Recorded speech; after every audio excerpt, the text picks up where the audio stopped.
존경하는 서울 시민 여러분, 김현기 의장님, 그리고 선배 동료 여러분, 오세훈 시장님과 조희연 교육감님을 비롯한 관계 공무원 여러분, 안녕하십니까? 국민의힘 강남 제4선구 출신 보건복지위원회 소속 유만희 의원입니다.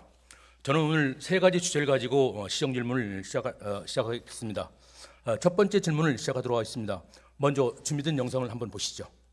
서울 지역 어린이집이 5년 새 24%나 급감한 것으로 나타났습니다. 서울시 보육 통계에 따르면 지난해 말 기준 서울시 내 어린이집은 4,712곳으로 5년 전인 2017년 6,226곳보다 24.3% 감소했습니다.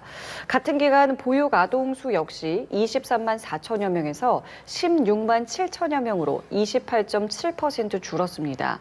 이는 저출생 여파로 어린이집에 갈 아동의 수가 적어졌기 때문으로 지난해 서울의 합계 출산율은 0.59명에 그쳤습니다. 합계 출산율은 여성 1명이 평생 낳을 것으로 예상되는 출생아 수로 2015년 서울의 합계 출산율은 1명이었습니다. 다음 자료 화면을 보시도록 하겠습니다. 네, 보건복지부 보육통계에 의하면 서울시의 합계 출산율 감소와 맞물려서 어린이집을 이용하는 보유아동 숫자가 급속도로 감소하고 있습니다. 도표에서 보시다시피 2013년도에 24만 2천 명에서 2022년도에는 16만 7천 명으로 10년 동안 7만 5천 명이 줄어들었습니다. 약 31% 감소한 수치입니다. 다음 보시죠. 자, 이 그래프는 최근 10년간 어린이집 유형별 이용 아동 숫자를 추이를 보여주는 그래프입니다. 민간 어린이집과 가정 어린이집을 이용하는 아동 수는 절반 이하로 줄어들었죠. 반면에 국공립 어린이집을 이용하는 아동 수는 지난 10년 동안에 46.2% 증가됐습니다. 다음. 이 자료는 어린이집 숫자입니다. 어린이집을 이용하는 아동 수가 줄다 보니 자연스럽게 어린이집 숫자도 줄어들겠죠. 2013년도에 6,700개에서 2022년도에는 4,700개로 2,000여 개가 줄었습니다. 10년 동안 30.1%가 감소했습니다. 특히 2018년부터 최근 5년 동안을 보면 더 빠르게 줄어들어서 1년 평균 477개의 폐원을 했습니다. 연평균 폐원율은 8.9% 정도 됩니다. 다음. 자, 이 자료에서 보다시피 지난 10년 동안 가정 어린이집은 56.9%가 감소를 했고요. 민간 어린이집은 55.4%가 줄었습니다. 반면에 국공립 어린이집은 지난 10년 동안에 143.9% 증가가 됐습니다. 그럼 여성가정실장님 앞으로 좀 나오시죠.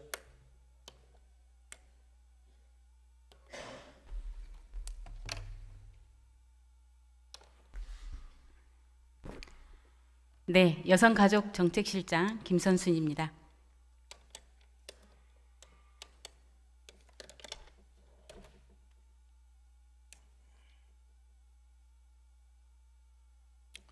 시장님, 앞서 보시다시피 최근 5년 동안에 급격하게 줄어들었지 않습니까? 어린이집들이. 아마 근본적인 원인들은 애들이 없어서 그러겠죠? 그렇습니다. 네. 출생아 수 감소에 따라서 어린이집 현원이 줄기 때문에 네네. 그러면 아이들이 얼마나 줄길래 어린이집들이 문을 닫아야 하는 상황인지 한번 더 집중적으로 물어볼게요. 그 어린이집을 운영하는 데 있어서 가장 중요한 사항 중에 하나가 현원 대비, 정원 대비 현원 정원 충족률 아니겠습니까? 그렇습니다. 네.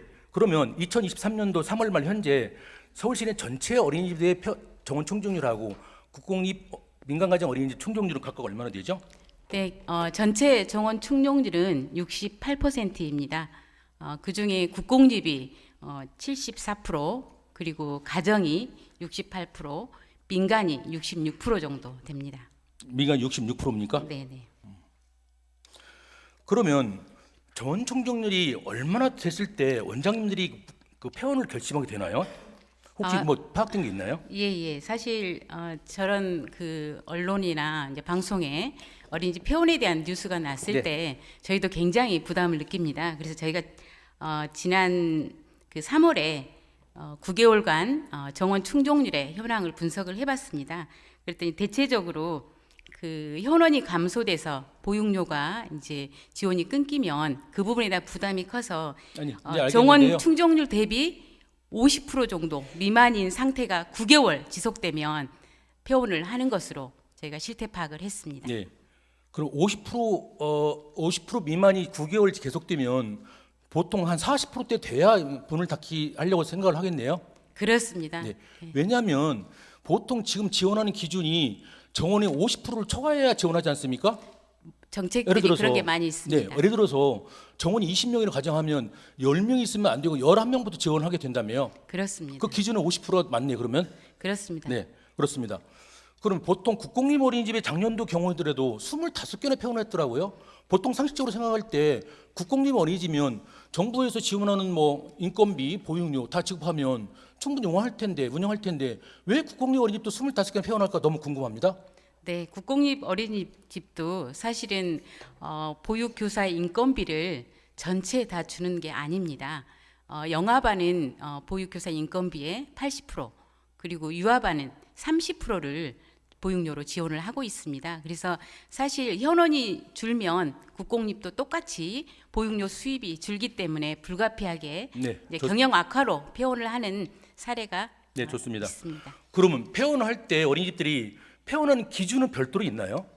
네, 현재 영유아 보육법에 폐원 시에는 이제 그 어린이집을 다니는 영유아 부모님과 그다음에 보육교사에게 2개월 전에는 사전에 고지를 하도록 되어 있고 폐원한다는 사실을 그리고 이제 자치구에 폐원 신청을 하고 자치구에서 현장 확인을 해서 그 현재 다니고 있는 아동의 전원 계획이 제대로 이행이 됐는지 뭐 이런 부분들을 확인하고 최종적으로 폐원 승인 신청 처리를 하는 그런 절차로 진행이 됩니다. 제가 볼 때는 그것은 폐원 기준이라기보다는 폐원할 때 절차 아니겠습니까? 결국 무슨 얘기냐면 어린이집들이 운영이 어려워서 문을 닫게 되면 그런 요건만 갖추면 문 닫는다는 그런 뜻 아니겠어요? 승인이 아니고? 현재 영유아 보육법은 그렇게 되어 있고요. 이제 유치원과 다른 부분이 부모의 동의가 필수 요건이 아니라는 점이 있고요. 사실 어린이집을 운영하는 그 원장님들 입장에서는 부득이하게 폐원을 하게 되기 때문에 거기에서 이제 부모 동의를 의무화시키거나 하는 부분은 조금 더 현장 의견 수렴이 필요할 것으로 좋습니다. 보입니다. 어린이집이 폐원을 하게 되면 본 의원이 판단할 때는 두 가지 큰 문제가 발생합니다.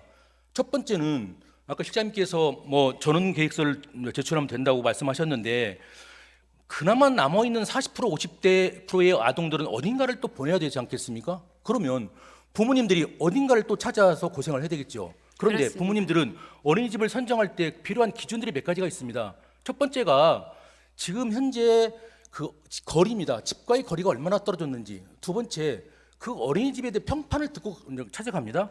세 번째는 그 어린이집에서 어떤 프로그램을 운영하고 있는지를 알고 찾아가는 거고요. 네 번째가 교사 이런 것들을 보고 종합적으로 어린이집을 선정하게 된다는 거죠. 그러면 부모 입장에서 볼 때는 어린이집이 없어지면 아무리 옆에 소개해준다 하더라도 마음에 안 드는 거죠. 두 번째는 더 큰 문제라고 저는 생각되는 게 하나 있습니다.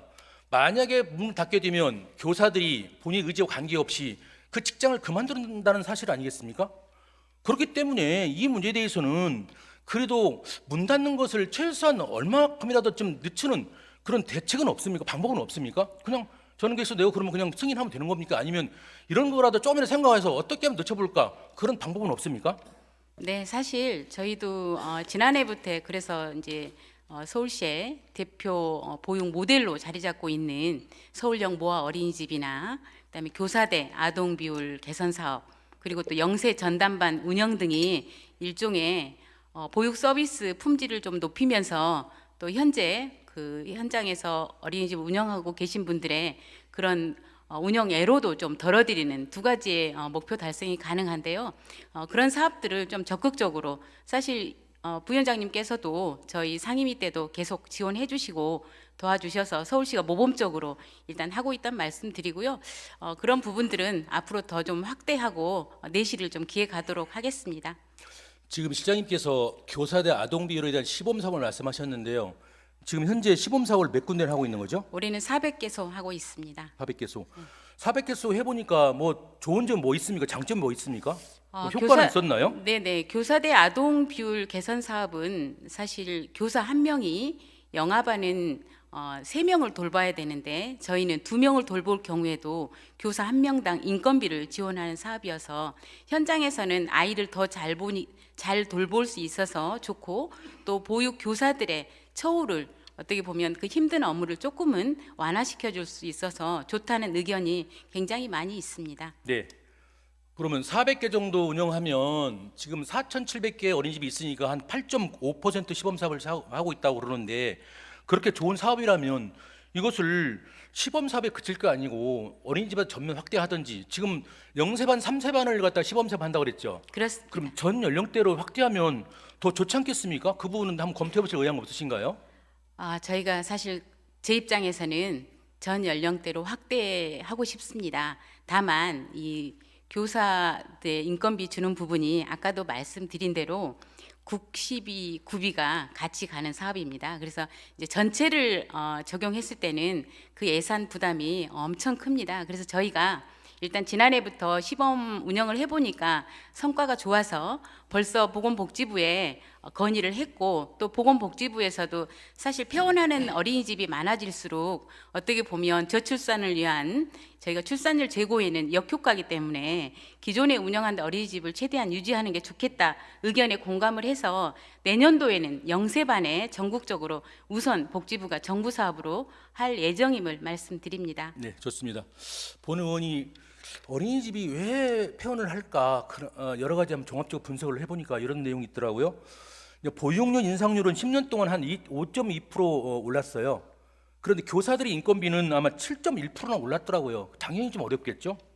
그리고 또 정원 총정률 하락에 따라서 인건비나 보육료 수입이 들겠죠. 결국 무슨 얘기냐면 운영비가 부족해서 문을 닫지 않겠습니까? 그러면 운영비가 부족하면 어떤 일이 발생할까 제가 한번 여러 가지 고민을 해보니까, 첫째로 지금 애들한테 가장 중요한 급간식 문제가 발생할 수 있겠더라고요. 두 번째로 애들한테 필요한 교재 교구 문제를 구입하는 것도 문제도 발생하고, 그다음에 사실은 가장 중요한 냉난방도 어렵더라고요. 다시 말씀드리면 보육 환경이 그만큼 극도로 열악해질 수밖에 없다는 사실입니다. 교사들은 어떻습니까? 좀 전에 말씀드렸던 것처럼 고용 불안에 시달려야 되고 복리후생의 차별화도 발생하더라고요. 그래서 이런 문제를 조금이라도 한번 해소시키기 위해서는 아까 예산 문제도 말씀하셨는데, 그래도 아까 실장님께서 말씀하신 교사 인건비를 아까 영아반은 80%, 유아반은 30% 지원한다고 했지 않습니까? 그러면 폐원을 앞둔 어린이집이 있다면 영아반 인건비를 아까 80%에서 85%, 90% 지급도 해보고, 또 유아반 같은 경우는 지금 30% 지급하는 것을 40%, 50% 정도 지급을 해보고, 그래도 안 되면 그때 가서 어린이집을 문을 닫는 그것도 하나의 기준이 되지 않을까. 그런데 만약에 영아반과 유아반의 그 지원율을 조금씩이라도 높여간다면 조금이라도 늦추는 속도를 늦추지 않겠습니까, 실장님? 어떻습니까?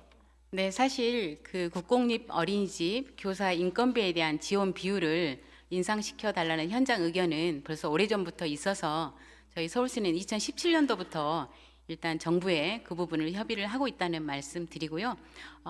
부위원장님 말씀하신 대로 사실은 폐원을 앞둔 어린이집에 한해서 그렇게 특별히 인건비를 인상할 수도 있겠습니다만, 저희가 정책을 계획하고 집행하는 과정에서 그렇게 특정 어린이집에 한정해서 지원 대책을 수립하기에는 사실 애로사항이 있습니다. 다만 아까 말씀드린 서울시가 독자적으로 하는 여러 시책 사업 추진에 있어서는 그렇게 현원이 좀 부족한 어린이집을 우선적으로 저희가 선정할 수 있도록 노력하겠다는 말씀 드리겠습니다. 네. 지금 작년만 하더라도 지금 어린이집 420개가 폐원했더라고요. 맞습니까? 그렇습니다. 네. 420개가 폐원하면 한 어린이집당 과연 12만 얼마나 지원을 했을까, 이런 한번 분석해 봤습니까? 제가 한번 분석해 보니까요, 한 1년 평균 한 1억 2천 정도가 어린이집을 지원했더라고요. 12만. 그러면 420개가 없어지면 한 1년에 한 500억 정도가 세이브는 되는 건 아니지만 지원을 않게 되니까 그 돈을 가지고 재투자한다고 생각하시면 좀 그 문제는 좀 해결되지 않을까, 그런 생각 드는데 어떻습니까?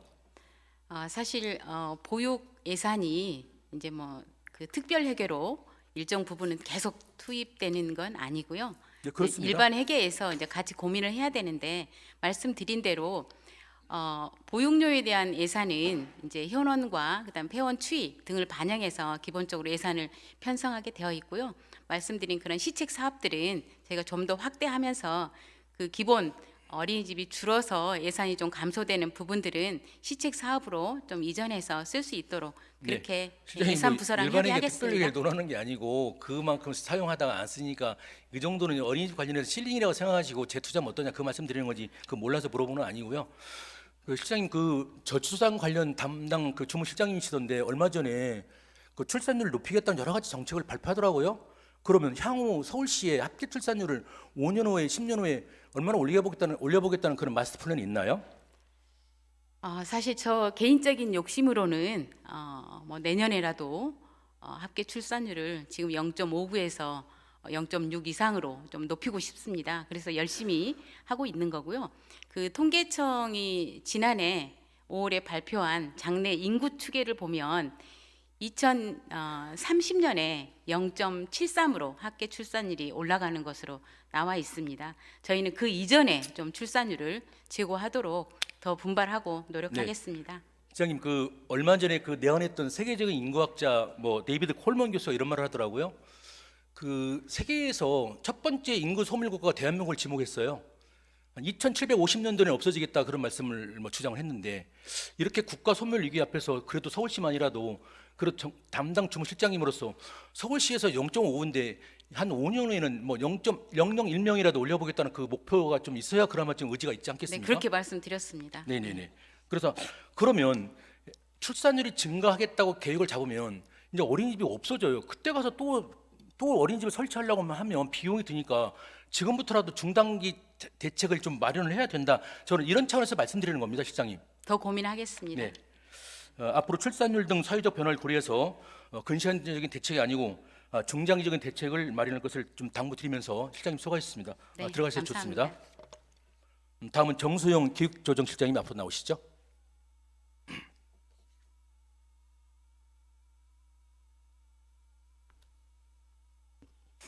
한 표를 보시죠. 네, 이 표 맨 하단을 보시면 2023년 6월 현재 행정 5급 정원이 676명이고 현원 713명이네요. 행정 676명은 단수직 숫자이고 현원 713명은 단수직과 복수직을 포함해서 37명이 더 늘어나는 거죠, 실장님. 어떻습니까? 네, 예. 그런데 그 밑에 옆에 보면 사회복지 단수직이 2명은 돼 있네 정원이. 네, 맞습니다. 근데 현원은 1명밖에 없네요. 네. 좀 형평성이 좀 안 맞다고 그러는데 실장님 어떻습니까? 이 부분은요? 예. 그 단수 직렬 직위로 한 게 2자리인데 지금 현재 운영상 이제 한 자리만 사회복지 직렬이 돼 있는데요. 저희가 약자의 동행 추진단의 팀장직인데 그 당초에 이제 단수 사회복지 직렬을 했지만 그 초기에 약자의 동행 추진단의 업무 특성이 여러 부서들하고 함께 여러 가지 일을 해야 되는 총괄하고 조정하는 이제 이런 업무가 있어서 아마 그 실제 인사 운영에 있어서 적합한 아마 그 사회복지 직렬을 아마 좀 선택하지 못한 것 같습니다. 네. 그래서 운영상 그렇게 네, 운영하고 있습니다. 좋습니다. 아마 조직진단 부서에서 그 판단하기를 이 사회복지직이 이 자리는 꼭 필요하다. 그래서 이 자리를 마련했다고 저는 생각하고 있거든요. 네, 그렇죠. 네, 그렇다면 지금 주어진 자리라도 좀 배려할 필요가 있지 않을까 그런 생각 드는데 어떻습니까? 예, 맞습니다. 어느 정도 이제 약자의 동행 추진단이 뭐 안정이 됐기 때문에 사회복지 직렬로 인사하는 거를 행정국장하고 함께 협의해서 하겠습니다. 좋습니다. 그 소수직 직렬 중에 뭐 사회복지직 이외에 뭐 기계직, 농림직, 그다음에 뭐 화공직 여러 직종이 많지 않습니까? 네, 이런 소수 직렬에 대해 해당되는 분야에 대해서 나름대로는 그 분야의 전문성을 강화해서 단수직 보직 정원에 대한 그 확대할 필요가 있고 설령 복수 정원에 대해서도 최소한 80% 이상 해당 직렬에 배치되도록 뭐 기준을 마련할 필요가 있다고 보여지는데요. 이렇게 제도화해서 소수 직렬에 대한 배려를 해야 된다고 생각되는데 실장님 의견은 어떻습니까? 예, 지금 사회복지직 같은 경우에는 50대 50으로 이렇게 해서 운영 정원을 운영하고 있는데요. 실제 이제 업무 특성을 고려해서 저희가 복수 직렬로 하는데 그 전문성이 보다 더 필요한 그런 업무에 대해서는 운영상 이제 사회복지 직렬로 하고 또 일정 부분은 전체적으로 좀 아우르면서 하는 일반 업무 성격이 강할 때 그러니까 업무라는 게 어느 직위에 항상 고정돼 있지가 않거든요. 그래서 이제 복수 직렬로 저희가 하는 건데 사회복지직 같은 경우에는 일정 부분 좀 확대할 필요가 있다고 봅니다. 네. 실장님 잘 알았고요. 다음 도표 한번 보시도록 하겠습니다. 이 도표는 전국 광역 시도에 근무하고 있는 사회복지직 810명입니다. 시도에 청에 그중에 중간관리자 5급은 114명으로 14.1% 정도 되네요. 그런데 서울시는 사회복지직 90명 중에 5급이 9명으로 10% 정도 됩니다. 이 수치는 세종시를 제외하고는 전국의 최하위라고 되어 있어요. 제가 생각하기에는 대외적으로 서울시가 복지 업무를 선도하고 있다고 봅니다. 그런 면에서 볼 때 다른 시도와 서울시를 비교해 볼 때 사회복지 공무원에 대한 배려 수준은 좀 안타까운 면이 있다고 보여지는데요. 사회복지직을 포함한 이 소수 직렬에 대해서도 배려가 필요하다고 생각합니다. 시장님 이번 기회에 여러 가지 전반적으로 아까 잠깐 말씀하시던데 전반적으로 검토해 보실 의향은 없으신가요?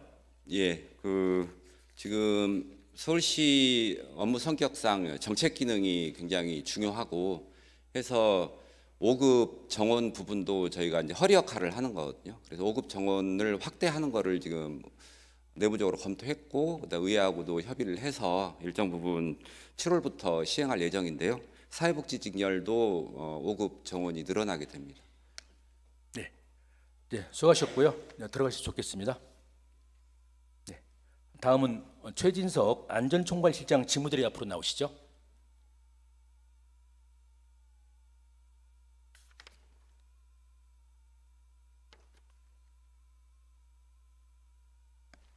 네, 안전총괄실장 최진석입니다. 네, 본 의원이 당선되고 나서요.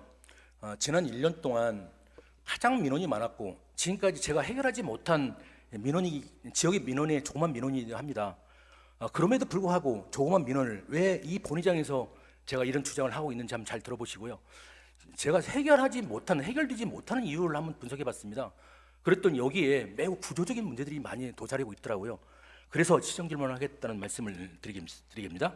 화면 한번 보시죠.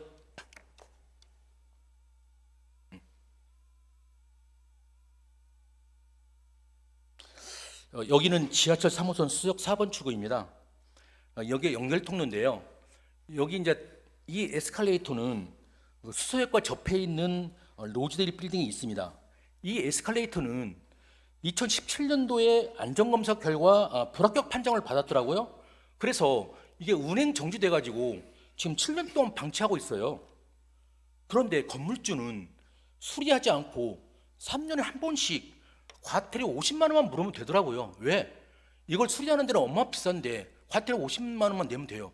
제가 볼 때는 이게 법령 미비인지는 모르겠습니다만 이게 지금 3년에 한 번씩 안전검사 안 받았다는 과태료지 이거 수리하고는 관계가 없더라고요. 그래서 뭐 수리 안 않고 그냥 3년에 한 번씩 안 받으면 어떻게 하면 되기 때문에 이런 문제가 돼서 그래서 수리 않고 있는 부분은 처벌한 규정이 없어요. 그리고 지금 이게 7년 동안 이렇게 지금 에스컬레이터 운행 정지하고 있는데 시민들은 이 계단처럼 사람이 많다 보니까 여기 이 계단을 이용하고 있어요. 그러다가 이 계단이 푹 꺼질 수 있는 그런 부분은 없을까요? 그리고 이 수역 4번 출구가 주로 세곡동 지역이 있는데 세곡동에 사람들이 이 지하철을 타기 위해서 이용합니다. 그런데 당초에 5천 명 있던 것이 5만 명이 드러나가지고 어마어마한 사람들이 이용하는데 오로지 연결통로는 여기밖에 없습니다. 그래서 지금 이런 경우에 뭐 특별한 해결책은 없나요, 실장님? 예, 지금 말씀하신 저 에스컬레이터하고 저 계단 부분은 이제 민간 건물 소유지 않습니까? 그러다 보니까 이제 공공에서 직접적인 개입이 사실 힘든 부분이 사실입니다. 그래서 그 동안에는 지금 말씀하신 대로 과태료를 부과를 하고 또 개선 촉구 공문을 수십 차례를 지금 강남구를 경유해서 했는데요. 우선 1차적으로는 저 부분에 대해서 강남구하고 상의를 해서 건물주, 건물관리 주체가 저 시설을 정상화할 수 있도록 조치를 하겠습니다. 그리고 두 번째는 지금 법적인 부분인데 승강기 안전관리법이 있습니다. 그 시행 규칙을 보면은 지금 저것이 사실상 민간 소유지만 기능상으로는 공공적인 기능을 하고 있는데 민간 저 시설물 소유주가 시설을 중단했을 때 막을 수 있는 사실 현재는 방법이 없습니다. 그래서 그 시행 규칙을 행안부하고 협의를 해서 한번 개정하는 방안을 해 나가도록 하겠습니다. 아니, 좀 전에 말씀드렸던 것처럼 이 시민들이 이렇게 이용하는데 이 계단 올라가다 푹 꺼져서 안전사고 나면 이게 시민의 안전 차원에서 한번 민간 건물을 하더라도 혹시 이 부분을 한번 점검해 보실 필요가 있다는 말씀을 드리는 예, 거고요. 당연히 점검하겠습니다. 이 구조물은 지금 여기에 구멍이 뚫려가지고 이걸 수리하려고 이 설치를 했는데 지금 10개월째 공사도 않고 있어요. 그럼에도 불구하고 시민들은 아까 말씀드렸던 것처럼 유일하게 이 통로밖에 없기 때문에 오늘 또 한 13,500명 정도가 이걸 이용하고 있더라고요. 위험을 무릅쓰고. 그런데 실장님 너무 오늘 웃음밖에 안 나와요. 저는 매일같이 이 자리를 이용합니다. 대중교통을 이용하는데 오늘 아침에 보니까 그새 또 찍어와서 사진을요. 그새 오늘 다 철거가 그대로 보니까 이 구조물이 없어졌어요. 네.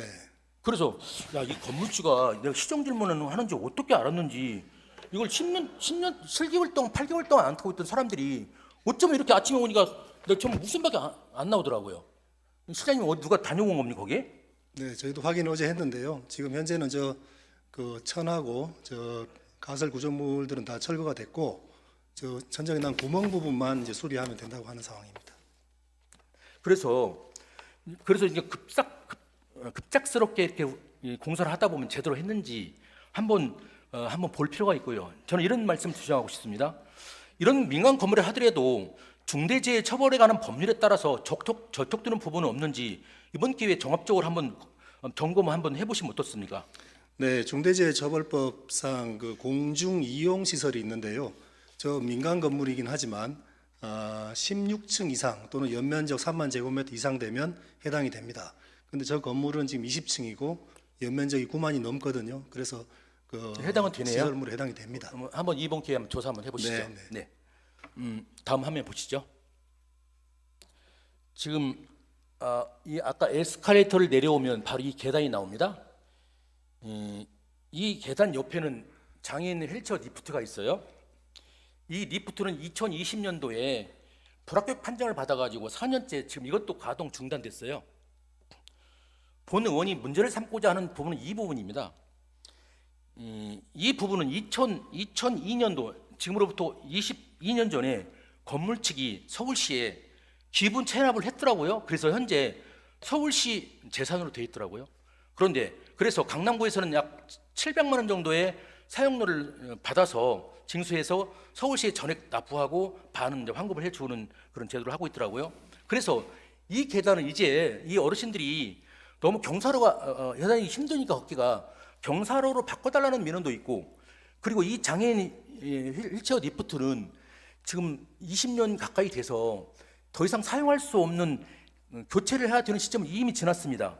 그런데 이 민원을 가지고 제가 1년 동안 아까 해도 안 된다 그랬잖아요. 그런데 도로관리부서, 서울시의 도로관리부서나 교통공사나 강남구청, 건물주 내가 해결할 주체가 다 아니라고 해요. 이것은 어디서 주체가 돼 해결해야 돼 맞나요? 예, 지금 말씀하신 대로 휠체어 엘리베이터 저 부분이 그 시설 소유는 서울시고요. 또 인허가 부서는 강남구고 또 시설물 유지 관리는 건물 관리 주체고 이러다 보니까 좀 혼선이 있었습니다. 그런데 저 휠체어 엘리베이터 시설이 상당히 노후가 됐고 두 번째는 현재 부품도 지금 단종이 됐다고 합니다. 그런 상황 속에서 민간 측에다가 계속해서 그 유지 관리를 촉구하기는 어렵다고 판단이 돼서 시설물 소유 주체인 서울시가 시비를 좀 확보를 해서 저것을 철거를 하고 그다음 말씀하신 대로 경사로를 설치할 계획으로 있습니다. 그 실장님, 제가 담당 부서에 여러 번 건의했고 그래도 안 된다고 했고요. 지금 실장님 그렇게 말씀하시는데 지금 건물주는 그렇습니다. 유지 관리 의무는 건물주에 있다고 본인도 인정을 해요. 그런데 아까 말씀드렸던 원형을 바꾸고 그다음에 휠체어를 바꾸고 이런 문제는 구조 변경하는 것은 이 땅 주인이 있다고 주장을 몇 번 했는데도 불구하고 서울시는 아니라고 하더라고요. 근데 어떻습니까? 정확하게 서울시가 맞습니까? 예, 맞고요. 어제 제가 그 관련 부서들하고 회의를 해서 정리를 했습니다. 지금 그 실장님께서 오늘 그렇게 정확히 말씀해 주시니까 저는 시장님 말씀을 믿고요. 제가 볼 때는 이 사안에 대해서는 지금까지 도로관리부서에서 지금까지 매우 부정적으로 그런 일을 했기 때문에 여기까지 왔습니다. 말씀하신 대로 조속한 해결 부탁드리면서 수고하셨습니다. 들어가시 좋습니다.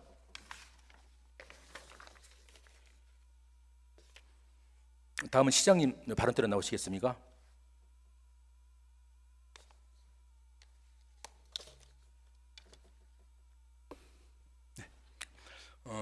시장님께는 종합적으로 질문 드리도록 하겠습니다. 먼저 어린이집 관련 질문 드리겠습니다.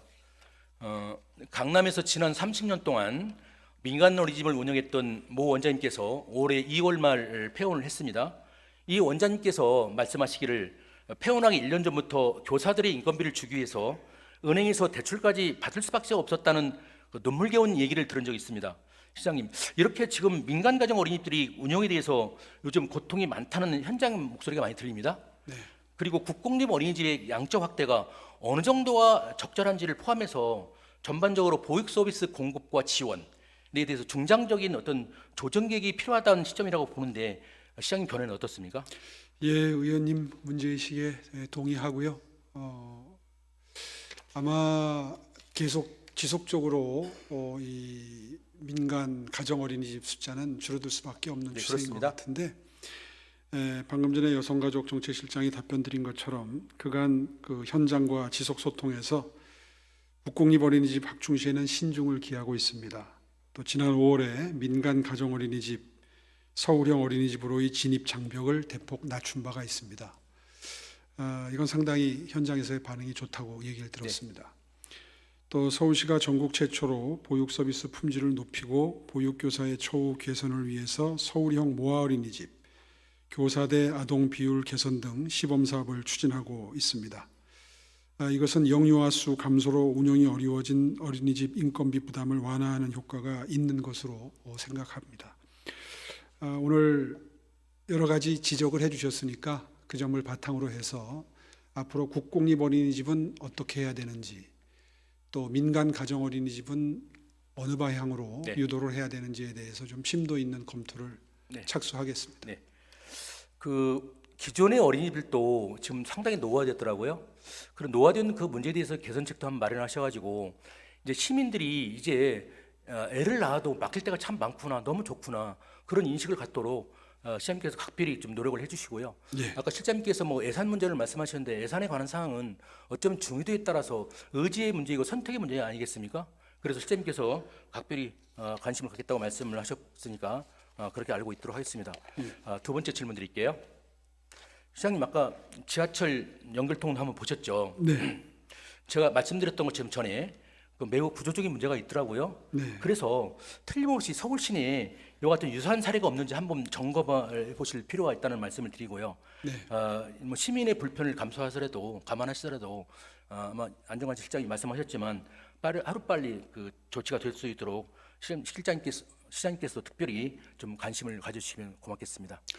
예, 저런 그 관리상의 주체와 소유 주체가 괴리됨으로써 생기는 현장이 여러 군데 있습니다. 네. 그게 이제 처음에 이 제도를 도입할 때 처음에는 공공공간에만 출입구를 만들지 않았습니까? 그런데 이제 먼저 우리보다 이 지하철을 설치했던 나라들 중에 대표적인 영국의 사례와 같이 건축물을 활용을 해서 민간 건축물을 활용해서 그 민간 건축물의 지하에 지하철 역사를 연결하는 작업을 시작을 했는데 네. 그때 그 초기 단계의 법령의 마련이 미비했습니다. 처음부터 계약을 명확히 하고 법령도 분명히 했으면 저런 관리상의 혼선이 생기질 않았을 텐데 그런 그 제도를 완비하지 않은 상태에서 네. 민간 건축물과 연계해서 출입구를 만들다 보니까 민간 건축물의 소유주들의 입장에서는 조금 책임을 회피할 수 있는 여지가 생겼습니다. 그것들이 지금까지 잔존하고 있는 겁니다. 그래서 아까 설명이 어느 정도 됐습니다마는 법령도 개선을 하고 또 추후에 설치하는 물량의 경우에는 계약도 이제 좀 정교하게 해서 저렇게 책임을 미루는 일이 최소화될 수 있도록 이미 어느 정도는 개선을 했고요. 옛날에 계약했던 것들이 아직도 저렇게 시민들께 불편을 끼치고 있습니다. 그런 부분에 대해서는 조속히 건물주들과 협의를 해서 계약도 갱신을 하고 네. 바뀐 법령에 의해서 정확하게 규제될 수 있도록 만반의 주의를 기울이겠습니다. 네. 시장님께서 정확히 파악하고 계신데요. 저 2001년도에 그 협약서 내용을 건물주와 교통공사, 그 당시 지하철공사가 썼더라고요. 그래서 2001년도에 쓴 계약 협약서를 가지고 지금도 감론을 오박하고 있으니 다시 쓰는 것이 맞다고 말씀을 하셨는데 저도 거기에 다시 써야 한다는 생각을 갖고 계약 있습니다. 기간이 끝나야 다시 쓰는데 뭐 하여튼 실무적으로 여러 가지 문제가 있습니다. 그 바람직한 방향으로 다시 그 네네. 계약을 네네. 갱신할 수 있도록 최대한 네네. 노력하겠습니다. 잘 알겠고요. 마지막 질문 드리겠습니다. 시장님, 요즘 복지 환경이 너무 크게 변화되고 있지 않습니까? 네. 따라서 복지 관련 사업이 확대되다 보니 복지 예산도 폭발적으로 증가돼서 서울시 복지 예산이 2010년도에 4조 5천억에서 지금 올해는 15조 9천, 약 전체 한 38%를 차지하고 있더라고요. 네. 그렇다면 복지 대상자도 많아지고 그래서 일거리가 많아지지 않겠습니까? 네. 그러다 보니 복지 관련 부서는 기피 부서가 됐더라고요. 그 서울시 인사관리 부서에서 2년에 한 번씩 그 기피, 휴피, 경무부서 조사를 하는 게 있더라고요. 그 중에 장애인 자립 지원과하고 장애인 복지 정책과는 경무 기피 부서로 뭐 선정되기도 했더라고요. 시장님, 이렇게 경무 기피 부서에 근무하는 직원들에 대해서 그 배려해야 된다는 그 대책 이게 좀 필요하다고 봅니다. 시장님 견해는 어떻습니까? 충분히 보상이 이루어져야 된다는 차원에서 고생하는 직원들을 격려하기 위해서 일단 몇 가지 인센티브 방안을 마련을 해서 시행하고 있습니다. 네. 현안이 많고 업무 난이도가 높은 경무 기피 부서를 2년마다 직원들이 스스로 선정하도록 했습니다. 그렇게 해서 해당 부서 직원들은 승진, 전보, 표창, 특별 승급 등 인사 전 분야에 걸쳐서 현재 우대를 하고 있습니다. 또 경무 기피 부서 특정 업무 경비도 신설됐습니다. 네. 그래서 올해 5월부터, 그러니까 지난달부터 적용을 하기 시작했습니다. 많지는 않지만 그 부서에 있는 직원들에게 월 10만 원 추가 수당을 지급하기 시작했습니다. 충분히 보상되기는 뭐 턱없이 부족하다고 생각합니다. 사실 부서 간의 업무 편차가 너무 크고 네. 근무 환경이 너무 다르기 때문에 이렇게 일률적으로 수당을 조금 더 지급한다고 충분히 보상이 되고 그에 상응하는 대우를 하고 있다고는 생각이 되지 않습니다만은 최대한 경무부서, 기피부서에 근무하는 직원들 불만이 없도록 계속해서 제도를 수정, 보완해 가겠습니다. 시장님께서 아까 그 인센티브 방안으로 기피 경무부서에 근무하는 직원들이 2년마다 다음에 다른 부서에 갈 때는 먼저 선정해서 갈 수 있다고 말씀하셨나요? 아니면 다른 내용입니까? 아까 말씀드린 것은 꼭 그런 뜻은 아니었습니다. 포상금, 특별휴가, 승진, 우대 이렇게 말씀드렸습니다. 네, 좋습니다. 시장님, 혹시 이런 소수 직렬들이 아니면 경무 기피 근무에 근무하는 사람들이 소외되고 있는 부분은 없는지 한번 세심한 관심을 부탁드립니다. 예. 수고하셨습니다. 예. 들어가셔도 좋겠습니다.